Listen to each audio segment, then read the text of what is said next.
Biye tarata ye Desanburu kalo tile mugan ni saba san ba fila ani mugan ni duuru Bamakɔ News TV jɔyɔrɔ ni filɛbagaw a ye aw bisimila an ka kunnafoni funtenimaw kɛnɛ kan. Kunnafoni daminɛ na bi tarata Desanburu kalo tile mugan ni saba san ba fila ani mugan ni duuru Burukina jamana ɲɛmaa kapitali Ibrahim Traore sera Mali kɔnɔna na yan nɔ. A ka nani bɛ don hukumu kɔnɔna na o ye AES jamana saba ka ɲɔgɔn ye filanan min bolodalen bɛ Bamakɔ yan nɔ n'o ye session de collège des chefs d'État ye.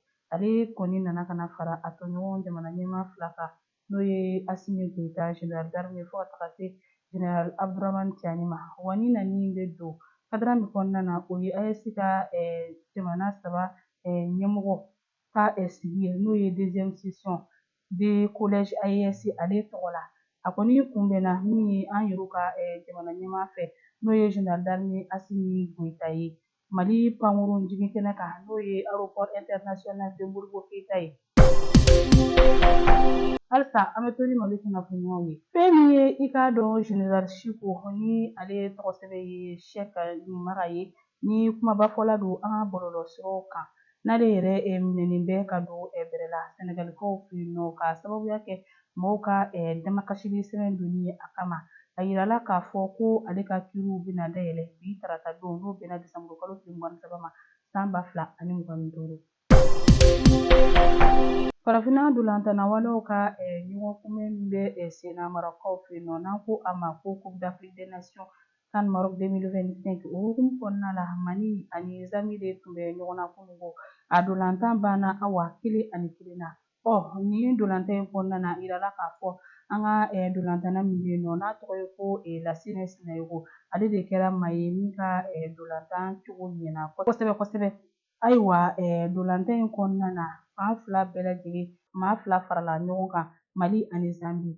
O kama fɛn min i k'a dɔn k'a fɔ ayiwa kunnadiya ye Lasine Sinayogo ale de ye o sɔrɔ fɛn min bɛ wele ko l'homme du match a kɛra o ye.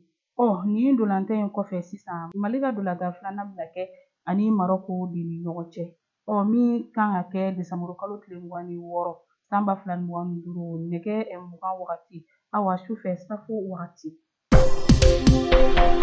Affaire Paramu tɔ ni o ye surasiw olu ka maramafɛnw saniko fo ka taa se o bolominɛ wɛrɛw ma ale kiiribaaraw dayɛlɛla kununko tɛnɛn n'o bɛnna Desanburu kalo tile mugan ni fila ma san ba fila ani mugan ni duuru. Bi ko in na maa minnu nɔ minɛnen don a bɛ taa se fo maa 17 bɔɲɔgɔnko ma ninnu bɛɛ lajɛlen ka kiiribaaraw daminɛna Cour suprême na. Ko in yɛrɛ juba ale bɛ fɛn min kan o de ye k'a fɔ nafolo kasabi dɔ de ŋanamuna n'o bɛ taa se fo sefa wari miliyari 30 ani a kunkanfɛn na.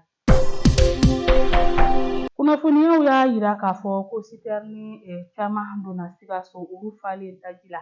Ayiwa nin bɛna kɛ sababu ye ka dɔ bɔ hali bi tajiko gɛlɛya la Sikaso dugu kɔnɔ. A sɛnsɛnna ka se Ala ni an ka faamaw sababu la n'o ye an ka finitigilakaw ye kununko tɛnɛn n'o bɛnna Desanburu kalo tile mugan ni fila ma san ba fila ani mugan ni duuru.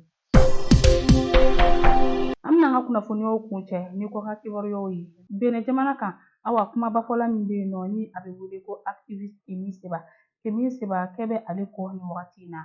A yirala k'a fɔ kununko Benin jamana kan yen nɔ a furumuso k'o de minɛna awa k'a bila kɔlɔsili bolo kan awa kiiribulon fɛ kiiribulon min n'a bɛ wele ko brigade économique et financière. Nin de bɛ dan sigi bi an ka kunnafoni funtenimaw na aw ni ce aw ka ɲɛmadali ani aw ka kulomajɔw la aw k'an bɛn don n'a nataw la.